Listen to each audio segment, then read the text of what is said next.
recording! Yay! This is Constance from Mysterious Galaxy, and this is an amazing way to start a week off. Like, if you need Monday to be like a good day, I think you need like romance, which, I mean, makes me happy. And especially these romance authors, because they are all about the feel good, awesome happiness. And what authors, you may be wondering. I am super, super excited to get to introduce you guys to Kristin Rockaway. I'm trying to do hands. I think you're on this side of me. And we are celebrating her new book, My Epic Spring Break Up.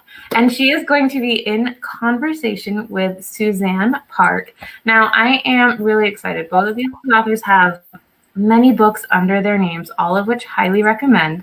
But just to give you a little taste of My Epic Spring Break, we have our main protagonist who, she is quite scholarly, she is quite driven, she is very focused, eyes on the prize of her future and college, all admirable things. But she hasn't really gotten to have any romantic fun, which is just, come on, we all like a little romantic fun. So she has a spring break that comes around and she decides, you know what, it is time to live life a little bit. We'll follow a crush, we'll see what happens. And you just have to listen to them talk and read the book to know where that goes, because that's all I'm going to give you. Now, before I pass it off to Suzanne, we have our house rules, everyone. To the right-hand side, we have our lovely chat conversation. Please feel free to share all the love and awesomeness that you guys always do. And then if you look down below, we have where it says Ask a Question, as that would imply that is indeed where you can ask questions. I highly encourage you to take advantage of that because the authors are at your mercy for events. And it's like the best part is you getting to interact with them. And then, of course, if you would like to purchase this book as well as any of the other authors' books, My Epic Spring Break Up can be purchased down below where you see the purchase book button. And I would highly encourage you to go and support these authors as well as your local store. And with your book, you can get a signed and personalized book plate. And on that note, Suzanne, I'm going to go ahead and pass it off to you. And yay! All right. Thank you. Hi, Kristin. Hey, Suzanne. How's it going? Good. It's going great. First of all, I love your book. I love it so much that I matched it. I tried to get the colors right. I think it mingles, as my mom says. So I tried my hardest. But I appreciate the effort. Yeah. So I read your book like 2 months ago, I think, and I mean, I love flawed characters. I love STEM girls. I love Taylor Swift. You included everything I love. But I'd love to hear from you about your novel, if you could tell us all about it. Yeah, sure. So Constance kind of, she gave a little teaser about what it's about. So basically, it follows Ashley Bergen. She's a 16-year-old high school junior. She lives in Brooklyn. And she is super focused on her goals. She's preparing, her whole life revolves around preparing for college. So she's, got like Ace her SATs, and she's, has all these extracurriculars. She's on in the coding club and the math. She's a mathlete, and she's a math tutor. She's a STEM girl. And she really wants to be a programmer in Silicon Valley. Like, that's her dream. And so part of reaching this goal is to apply for a summer internship at Zigzag. It's kind of like, a made up social media, TikTok, Facebook, Instagram mashup in Silicon Valley. And she thinks she's going to get this internship in the summer. And like, that's going to be her ticket to getting into the college that she wants to get into and her whole future. And then when that doesn't work out, she suddenly feels like, man, I can't plan the rest of my life. And what have I been doing? All of everything I've put my heart into might not go the way it's planned. And I haven't had any fun. I don't date. I rarely go out. And this just she happens to get this bad news on the last day of classes before spring break. And she's like, you know what? I'm going to spend my spring break having a good time. I'm going to go on some dates. I'm going to chase after Walker Beach, this guy who I've had a secret crush on forever. But her best friend, Jason Eisler, has other thoughts on that. So you were a programmer in your past life. Did that have, was that part of the inspiration of your book?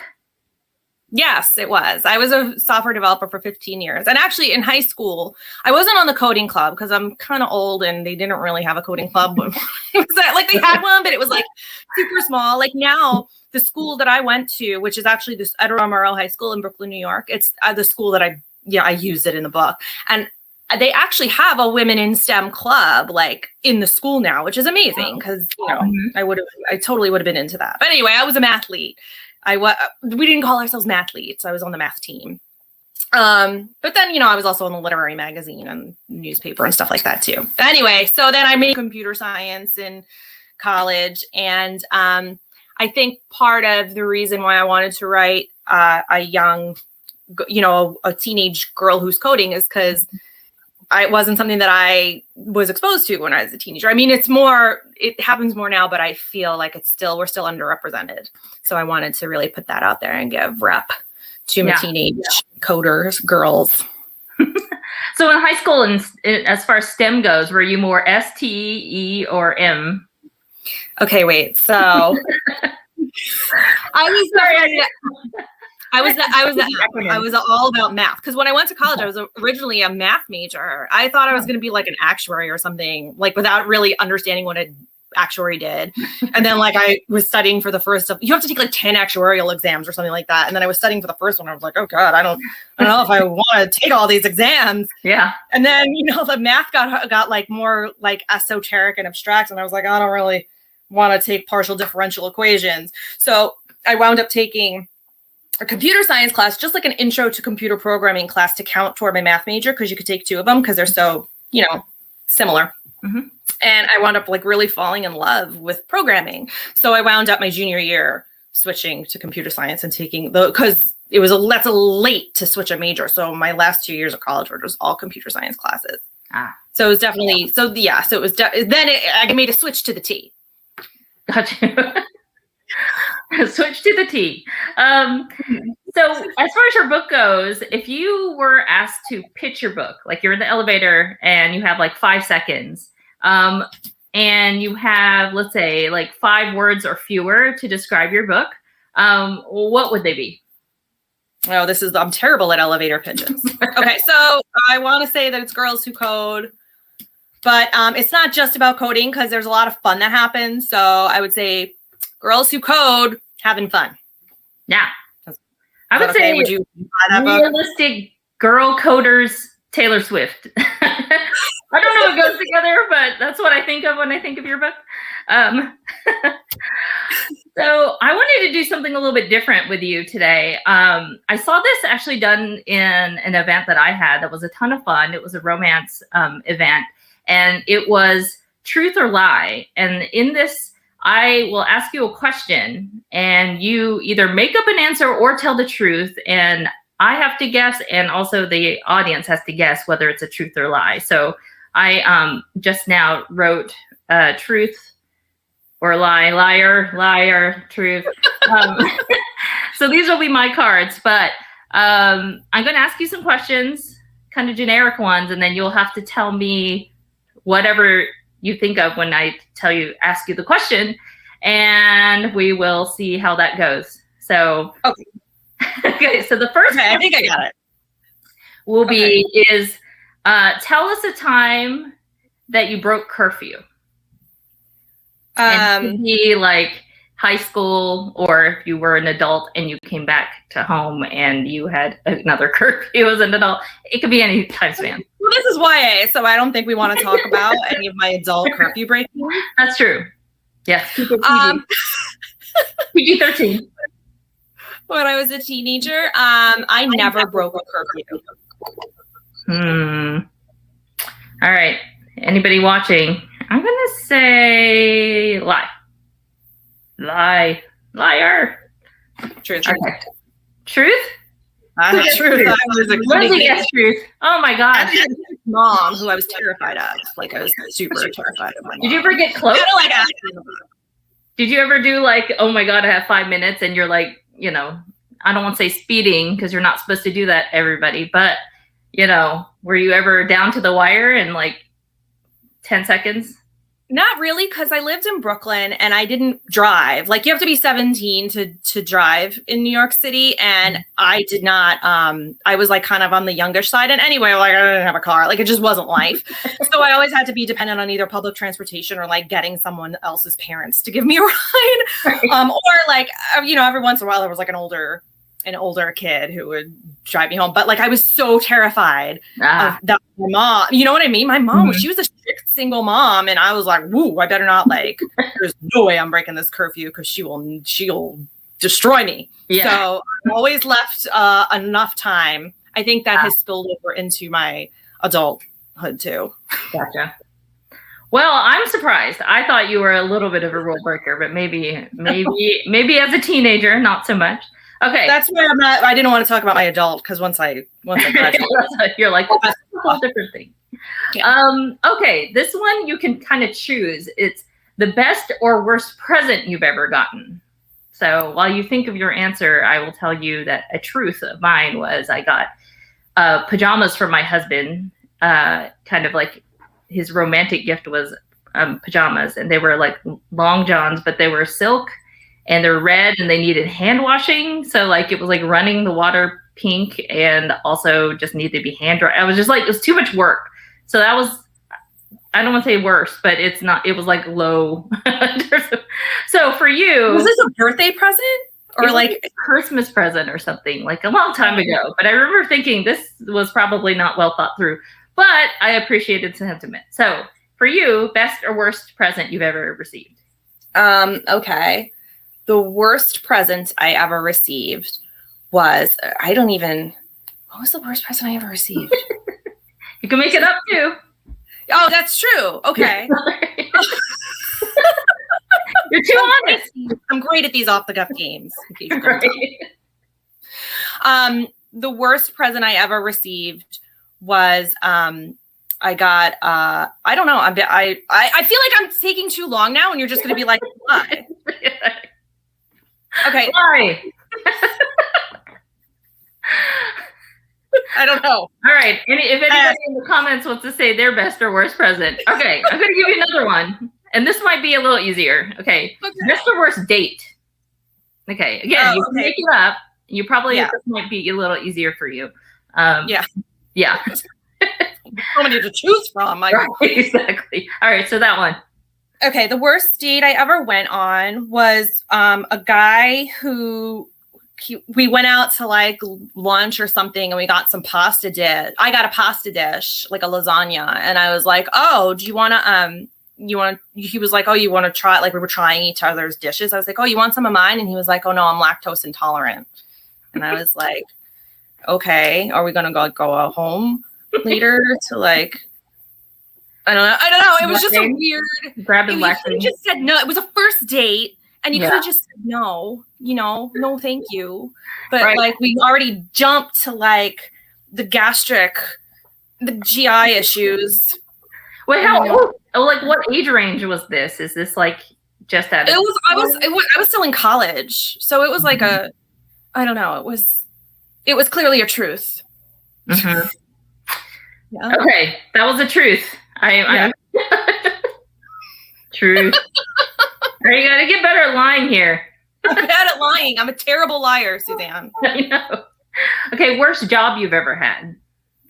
Worst job. Time on this one, in case you actually do want to prepare a lie. My worst job was my very first job, and it was at Chuck E. Cheese. It was my first job ever, and I lasted 1 day, and it was like the worst. Because I argued with the management because there was an issue with cheese throughput. They would take cheese, and then as soon as the people would use it, they just pour new cheese on top. And then I was like, well, what about the cheese underneath? And they were like, what about it? And they just didn't understand like the concept of old cheese not being like a thing. And I literally was like, I cannot work here. I cannot stand for this. This is bad operations. So I was out of there. True. This is true. Oh yeah, that's the truth. I feel like that's breaking a law. Some kind of, I was like, that's not okay. I don't know what from the health department. There's a cheese problem here. Okay, we've given you some time to think of a lie if you want one, but so my My worst job was my first job. Was when I worked at Canarsie, had a movie theater. Canarsie is the town in Brooklyn that I grew up in. I did not grow up in Midwood, like Ashley. I grew up in Canarsie, and they had a little movie theater, and I was basically the janitorial. I'd come in and clean up after the last movie of the night, and there was some gnarly stuff in the bathroom. Ah, all right. Anybody in the audience want to try? I'm going to say lie this time because I want to hope that you are stretching your boundaries here. Challenging me, Anybody else Suzanne. wants to guess? I'm thinking liar, but I don't know. It was a lie. No. I actually stole that from I was good, right? I stole it from my husband. That Okay. was his worst job, except it wasn't in Canarsie, Brooklyn. It was like Canandaigua, New York. And he tells that story constantly. You want to hear the worst job ever? There was this night in the bathroom in the movie theater.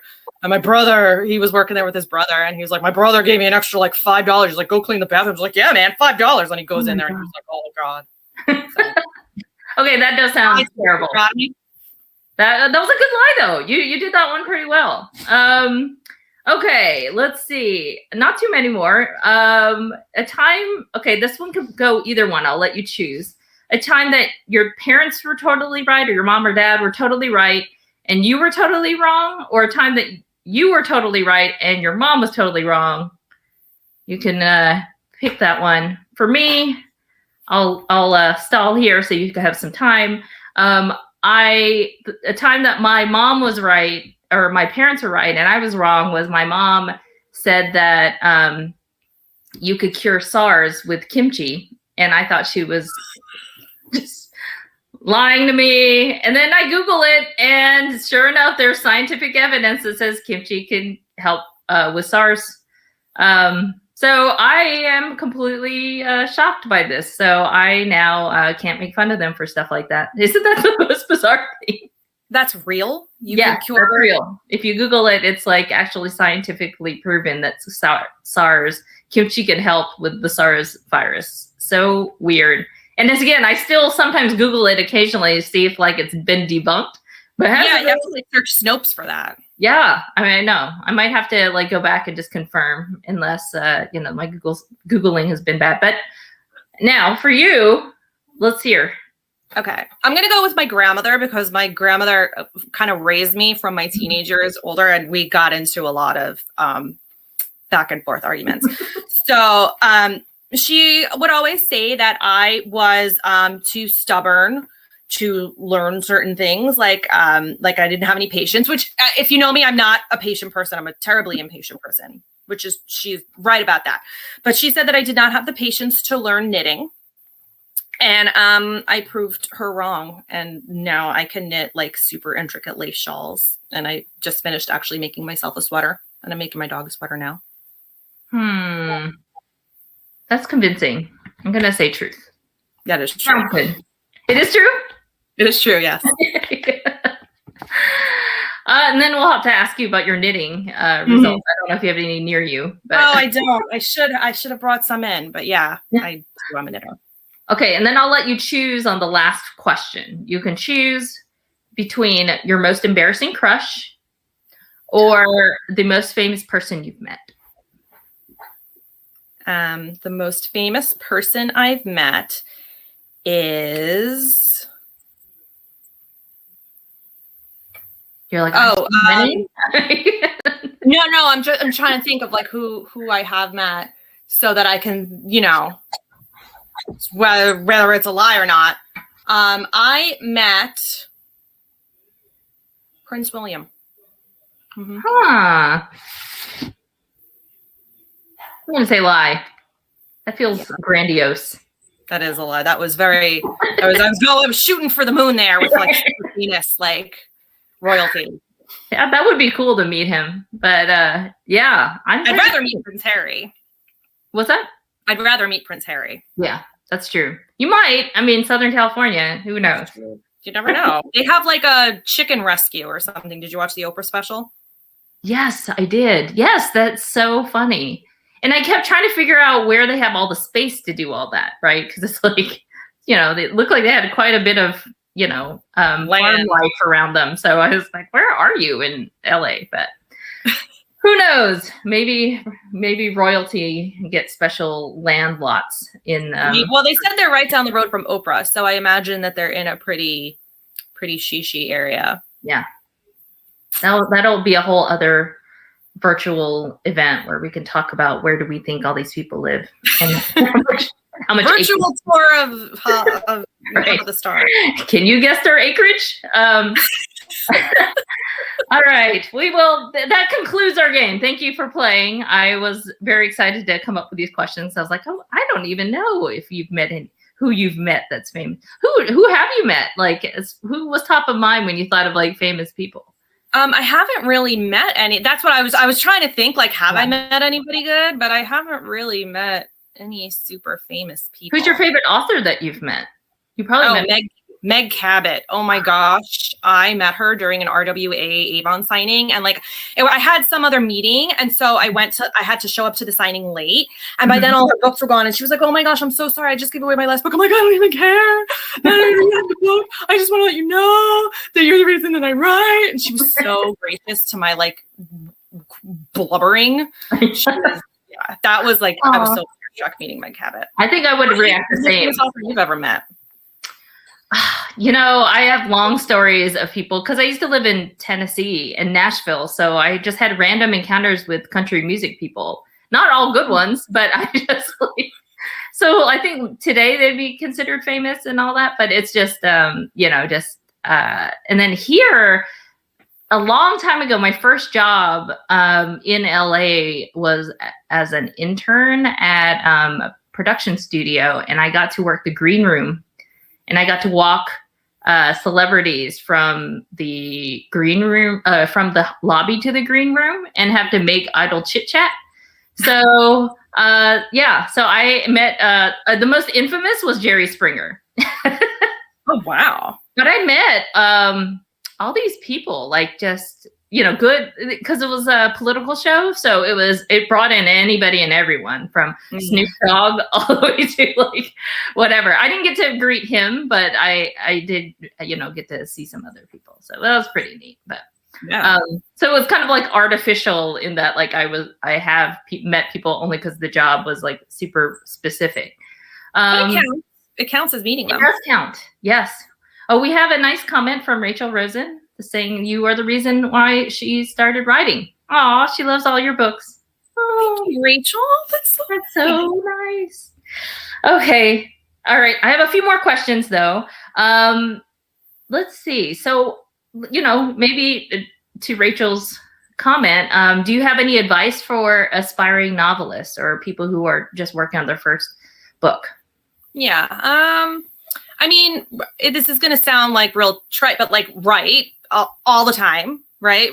To any opportunity you have to write. And it doesn't have to be like you're writing, you're working on like a serious novel. You could just be like, write in your journal every day, right? If you write an email instead of like sending a text, right? Just write everything and read a lot, like, because I feel like it has to be good words in order to get good words out. And I read widely as well. Like, even if you just want to write romance, it's important to read romance, obviously, because you need to know what the format of the genre is. But it's also really important to read other genres as well, so that you get a broader perspective. Yeah. And also like find people, like find a community. That's so important, because writing is a solitary endeavor.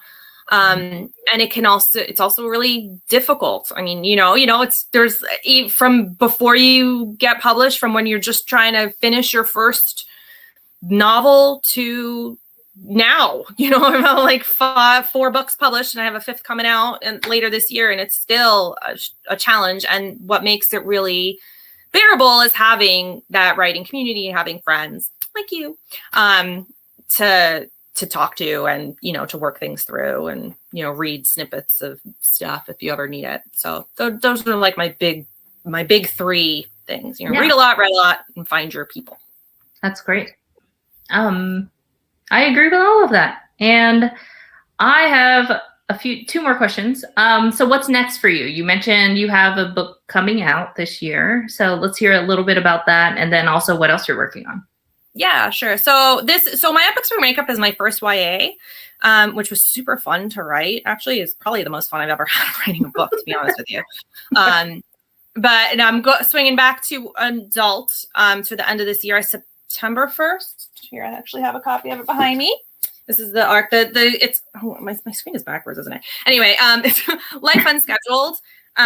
It's September 1st, and it's about a woman who works in for a tech company in artificial intelligence, and she's a user experience designer, and she spends all her time, this is another one, like this is a big theme in my books, like just super laser focused people. She's like going after this raise and a promotion, like a promotion that she's been gunning for a really long time, and she spends all day and all night at work.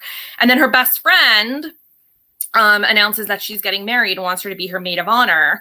And so she's like, yes, of course I'll be your maid of honor. But this wedding is just a total mess. And the very prying family members that are overstepping their boundaries. And she has to try and balance these duties of being a maid of honor with gunning for getting this promotion that she's going after. And of course, to further complicate matters, she meets a man who she falls in love with, and she has to make time for him on her schedule too, and everything just falls apart. Ooh. So wait, how much of your my Epic Spring breakup was influenced by things that happened to you or are influenced by you or people you know versus your adult book coming out this year? I mean, every book I ever write I have a lot of my own personal experiences in them. Mm-hmm. Like with, obviously, like I'm not a teen. It's been a while since I've been a teenager. So I was not, it's not an exact kind of thing. Ashley's experience is real different in high school than my experience was. But, there were a lot of similarities. We're both mathletes. We both lived in Brooklyn. We both had these strict single moms. We were both super focused on, I never broke curfew. I was very much like that.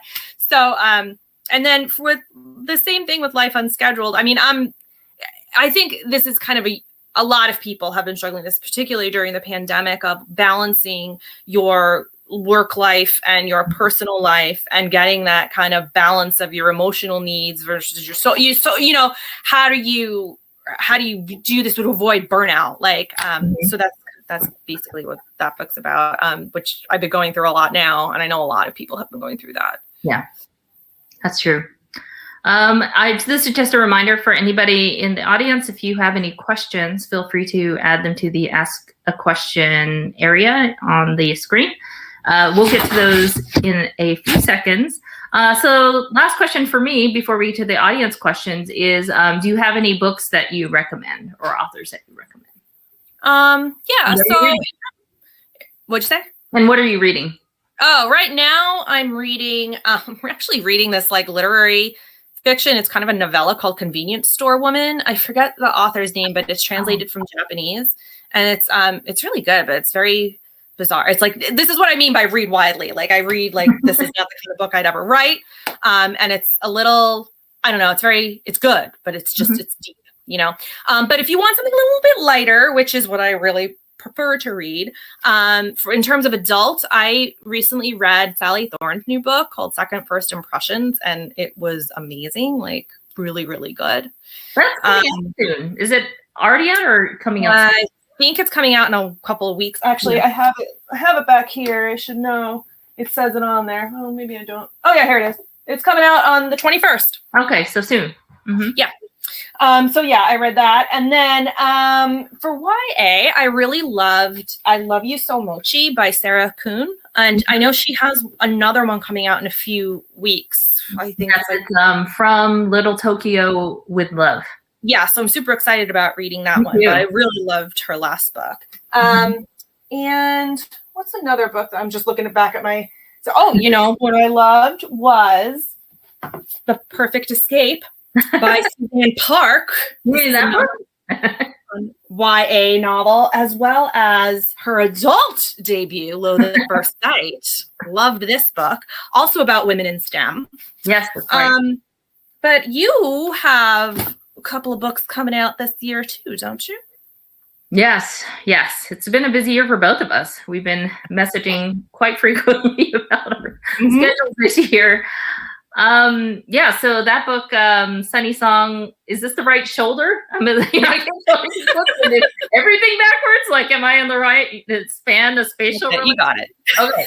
So Sunny Song Will Never Be Famous is coming out in 2 months, and it's about a Korean American teenager who her parents thinks is addicted to social media. So she is sent off to a digital detox camp in Iowa, which is set on a farm. So she is completely unplugged there, and she has to learn how to make connections with people without using technology. And then the other one is called So We Meet Again. That's an adult book, adult rom-com, and it's part coming of age, part a romantic comedy, and it's about a former investment banker who gets laid off in a virtual meeting, and she ends up moving back home with her meddling mom and dad, and then she decides to start a Korean fusion cooking show, and she runs into her childhood nemesis, Daniel Choi, who seems like Mr. Perfect, and she assumes his life has gone completely perfectly, and she couldn't be more wrong. So that book comes out in August. So yeah, it's a busy year for us. So Yay! But you have some questions in the chat, in the question area. And the first question is, how do you choose your characters' names? How do I choose my characters' names? So to kind of get started with my drafting, because I'll find any reason to like hold up my drafting, and so I'll like research the history of a name and what it means. And so just to get myself going, Scrivener is this, the software that I use to write. It's kind of like a word processor, kind of like Word, but like real fancy. And so it's meant for writers. And so they have this tool in there that's called like name generator. And so I'll just go in there and like pick a random name just to like get me going. And then as I'm writing, I'll generally have a feeling of like, does this name really fit this character? As I discover the character, I'll be like, I don't think that her name is Claire or whatever. It's the name I'm using now, and I'm realizing that this girl is not a Claire, and I'm gonna have to rename her in my work in progress. And that's when I'll generally go to like those baby names websites where it's like, this name, like I want, this girl is Sassy. What's a name that means sassy? And I'll also tend to look, especially when I'm working with side characters and stuff, the main character I try to give like, I don't know, like a unique kind of name. And I also like to have a name that you could like shorten, like Melanie to Mel, or, something like that. Ashley to Ash. But I'll also look at like the social security records from the year that the protagonist was supposed to be born. Oh, okay. Because it's popular during that year. Exactly, yeah. I'll use it especially for like side characters, but I'll also use it for the main character sometimes too. But that's a cool question. So wait, so when you type or get names from Scrivener, is it just sort of random the first one, or do they kind of like take your interest and there's like a algorithm based on your own preferences or something? Yeah, so you can choose. It's not perfect, but you can choose like a name, an origin name. Like, so I knew that one of my protagonists, I wanted her to be Italian, so like I picked an Italian last name, kind of thing. But it's not perfect. Or Persian, like, because I have in Life Unscheduled, the best friend is Persian. I'm Persian. I have my real last name isn't Rockaway, people, but like my real last name is very Persian. So like, I was like Persian names. And then you could like choose a starting letter, and you could do first name and last name, or just one or the other. Mm-hmm. So it's you never used it? Do you use Scrivener? No, I'm a old school like Microsoft Word linear writer. It's I've thought about doing Scrivener, but it's not something that I have been able to make the jump yet. But I know there's people who love it, so that is, it's a goal of mine. So you're already like, writer goals way ahead of me. be organized. Yeah. I'm a mess, like I need it. And I like to outline. So I need to see like where everything's happening. And then I use a lot of like the metadata you could like define like dates and like you could put little like tags for what characters are in each scene. I know we have a mutual friend, Kathleen Barber, and she's an author. She's written a couple books I got on my shelf here. She writes thrillers. And I know that she is like a Scrivener master with like the stuff that she does. I think, yeah, you guys both have like this advanced usage. I just write like a giant blog post is what it looks like to me. And then it's like a giant paragraph sometimes of like 1,000 words. I'm like, I did my daily word count. Do you put like stock images in there too, just for the heck of it? Yeah, just for fun, just to mix it up. So more questions. Do you have a preference? This is another from Sophia. Do you have a preference between writing fiction, adult fiction, and YA? Oh, I started out writing adult. It never occurred to me to write YA. This kind of like someone asked me to write a YA, and I was like, really? I don't know if I have I don't know. I mean, I'll try. And like I tried, and it was so much fun. And it's so, I don't know. Like I'm, adult is kind of my thing. Like I've got a lot of adult books out there, and I really enjoy it. But the YA is just like, especially the romance. It was so just light and refreshing, and it let me escape like back into my adolescence, which you get to, because you think like, oh, this is such a stupid thing that this girl, but it's like I made so many choices when you're 16 are not the choices that you make when you're 30 or or older. So I don't, they're different, but I did have a lot of fun writing this book, I have to say. Well, related to that, there's a question: is what scene or section brought you the most joy to write? That's a good question. In this book in particular, there were two scenes that are kind of, well, I don't want to give one of them away because it's kind of a spoiler. But there's one that I loved. That was they walk across the Brooklyn Bridge, Ashley and someone, and it was just so like, because I've walked across the Brooklyn Bridge multiple times. During the day and at night. This was at night. And just it brought me back to these times when I did do that, because it's a quintessentially New York experience, but it's also when when this is just, you live in Brooklyn, you grew up in Brooklyn, you don't know anything else. It's, you almost like take it for granted kind of thing. Mm-hmm. And so in this scene, Ashley was really kind of discovering like, wow, I live in this amazing place that like people all over the world want to live here. And like, this is right here. It's just a train right away. And it was just so fun setting that scene. And, I could envision the East River and all the buildings in Lower Manhattan and the seaport. I used to work in the seaport, and that was by far the most fun scene for me to write. Well, there's a few more questions about your book. Did you find it difficult to write the teen characters? I've kind of mentioned this before. Sometimes it can be hard to be like, why would you do, like, no, like he's lying to you, Ashley. That's like, as an adult, it would be so obvious. But when you're younger, especially like if you're kind of an inexperienced teen. I was an inexperienced teen. I was like super naive. I never broke curfew. So those kinds of things, like you learn those things as you grow older. And so it was challenging to kind of to forget the things that I have learned in my years, like being, the experiences I've had, and rewind and remember, okay, when I was 16, if a guy said this to me, what would have been my reaction? So it was a challenge to just, pretend I didn't have the experiences I did. It was a fun challenge. I don't know. Did you feel that way?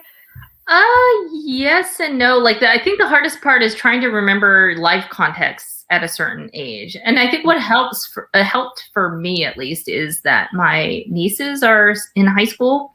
And so I kind of see like where their knowledge sort of ends, and it kind of like, because they just haven't experienced what it's like to drive yet, because they're still a little younger, or there's, there's that type of life context where there's that whole culture like they would not know until they start driving, for example, or college life and that sort of thing. So it kind of helps just because I see sort of how they live day to day, and know kind of like it's a good reminder. But it is a little hard when you're writing because there's some things that you experience and you reflect on it later as an adult. Some emotions to like what family means to you and things like that really don't happen until you're an adult. And I have to remember to separate that. So like certain teen angst or anger or whatever it is, sometimes I would have processed certain things differently as an adult. Right. And especially like you say that like relationships with your parents, right? Like, like now you kind of have like a nostalgic or like you view your parents as people more so than you did when you were a teenager. Yes. Versus authoritarian people with rules terrifying curfew. So what do you think are some of the big differences in the romantic lives teens now face versus when you were a teen? I mean, a big one is the internet, the existence of the internet, right? I mean, a lot of, I didn't have that. I had like dial up. It was, nothing. And our slam books were actual books. It wasn't, no one could like smear you online or I mean, take photos and, try to, there's just terrible, you hear all these terrible stories about like, girls being put in compromising positions and then photographs being sent around school. And I'm just glad that was not a thing when I was a teenager. I think about the situations that I sometimes got myself into or, and I'm just glad that there was not photographic evidence, and also just, I think social media in general, right? Like this, the Instagram perfect life or whatever, people just post these photos of themselves. I see that I have a niece too, and she's 14, and I see the photos that sometimes she'll post, and they're very posed and very perfect, and it's a lot to live up to. I think there's a lot more pressure, to look a certain way or be a certain way. Yeah, I would say that too. That the internet really just has changed a lot of things. Actually, my whole book, Sunny Song, is about that, and the pressures kids face dealing with technology. One of the things that I did for my book was I researched not just, blogs and things, but I really read business books and technology books about technology addiction, because I think that is something that companies know how to do, and they're doing it on purpose. I even read like the Facebook's annual report to understand like what their financial motivations are. And they list things like, if during like the pandemic, they had a real huge uptick in usage in both Facebook and Instagram, and how are they going to be able to maintain that? So this is like actual business decisions people are making around people's affinity and addiction to technology and its uses. So that is very different. That movie, The Social Dilemma, it kind of talks. It's on Netflix. Did you see it? Mm-hmm. Yes. Yeah. So how it talks about like, they like actually can tell how long you're looking at a certain photo or, it's really crazy how much information they track on you, and teens are being targeted by that. Yeah. And in the Facebook annual report, they say, there's metrics that they use to kind of bucket people into as audience members. And, it's like time spent on site, and people coming back, and those types of things that are actual numbers to them, but they're actually people that are behind that. So it was just a very eye-opening. And then I actually saw The Social Dilemma after I turned in the Sunny Song. And I felt validated after I wrote it, because it was like saying a lot of the same things that I had already researched. So that was nice. One more question. And unless somebody else wants to throw one in last second, but are you a plotter? Or I know this answer for you, but they don't know. Are you a plotter or a pantser when you write, or somewhere in between? I'm a plotter, definitely a plotter. But the thing is that once I get my plot out and I start drafting, it turns out that, oh God, this plot is wrong. And then I have a breakdown, and then I have to replot. So I guess scene. I don't know. Like sometimes I'll plot my major points, but then like, when it comes to like a friend's subplot, those are the things that kind of get pantsed. So the general, I know where I'm going. How detailed the plotting do you go? Like, is it scene by scene, or is it sort of chunks of acts? Like, how do you plot? It's scene by scene. Like I tend to try to write a synopsis, like a general synopsis in the beginning, and then I will I try to do it like all my scenes at once, and that always gets changed, or like I'll do like a high level, like these are the scenes that are going to happen here, and then as I write, I'm constantly plotting ahead. Like, oh, I'm going to pick this thread up here, and oh, this is the start of another subplot. Yeah, and you do that all within Scrivener, right? The actual program. Yeah. Mm-hmm. Yeah. Oh my gosh. Again, that's all. Just give you a Scrivener boot camp, Suzanne. Yeah, I know. That'll be another virtual event. Scrivener boot camp. Just gonna do all these weird things. That and the royal family acreage count. So I think that's it. But thank you so much for your time. Happy release week, and I guess yeah. Okay, there we are. I was like, the ghost will come in. The ghost of mysterious Galaxy. Well, I want to thank you so much, Suzanne, for being our moderator and conversation partner. And Kristin, thank you for celebrating your new book with us. Yay! It's always great. This is so fun. And thanks, Suzanne, for agreeing to chat with me. Yes. Thanks for having me. Everyone, if you just want to smile and feel good and feel all of the feels, my epic spring break is now available for purchase down below, as well as all of their other books. And I love that you guys address technology, because I could not imagine. No, it already causes enough problems as an adult. So Lord, being a child with it, I totally hear you when you're talking about that one. But thank you all so much for joining us, and thank you for all of the comments and everything. Also, too, if you want to check out any of the books that the authors recommended, we've got the links on the side as well. If you're like, oh wait, what was that book that they said? I can't remember. But on that note, thank you so very much for joining us, everyone. Happy book birthday week. I have to say that slowly. It's a tongue twister. And we will see you all in the next one. Goodbye. Thank you. Bye-bye.